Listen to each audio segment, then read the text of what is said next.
இங்கே உட்காந்துருக்க ஒவ்வொரு ஸ்போர்ட்ஸ் இருக்க வில் பவர் இருக்கும். உங்களுக்கு இருக்க வில் பவர் 99% மார்க் எடுக்கிற பசங்களுக்கு இருக்காது. Is it true? Is it true?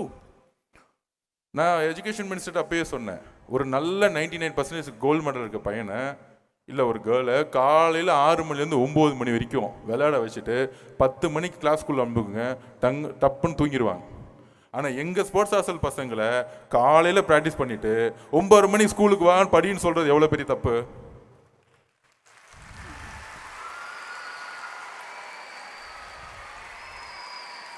அப்போ நான் கோயம்புத்தூர் போயிருக்கும்போது அப்போ அங்கே இருக்க சொன்னார் ஆஃபீஸர், இல்லை ஸ்கூலில் பர்மிஷன் விடல அப்படின்னு. நான் சொன்னேன், அதே மிஸ்ஸை எங்கள் பசங்களோட காலையில் ஒரு 2 மணி நேரம் ப்ராக்டிஸ் பண்ண வச்சுட்டு அதே மேக்ஸ் டீச்சரை 9 மணிக்கு திருப்பி ஸ்கூலுக்கு அனுப்புங்க, அவங்க எங்கள் ஸ்போர்ட்ஸ் ஹாஸ்டல் பசங்களோட லைஃப்பை புரிஞ்சுக்குவாங்க.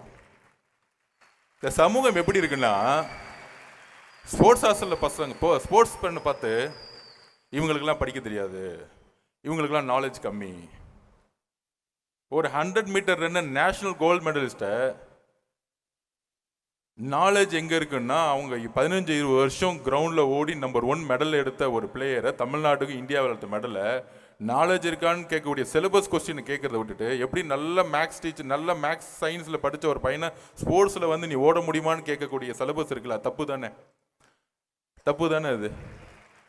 விளையாட்டு வீரர்கள் வீராங்கனைகள் சொல்கிறாங்க, படிப்பு வீரர்கள் வீராங்கனைகள் ஏன் சொல்கிறதில்ல?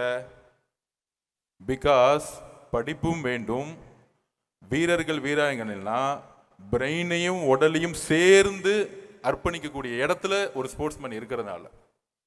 அப்போ எஜுகேஷனுக்கு ஈக்குவலா, இதுதான் நான் சொல்லுறேன், எஜுகேஷனுக்கு ஈக்குவலா இல்லை, எஜுகேஷனோட அதிகமாக ஸ்போர்ட்ஸை வந்து இனி ஸ்கூலில் கொண்டு போக வேண்டிய இடத்துல நம்ம இருக்கிறோம். It's the biggest subject.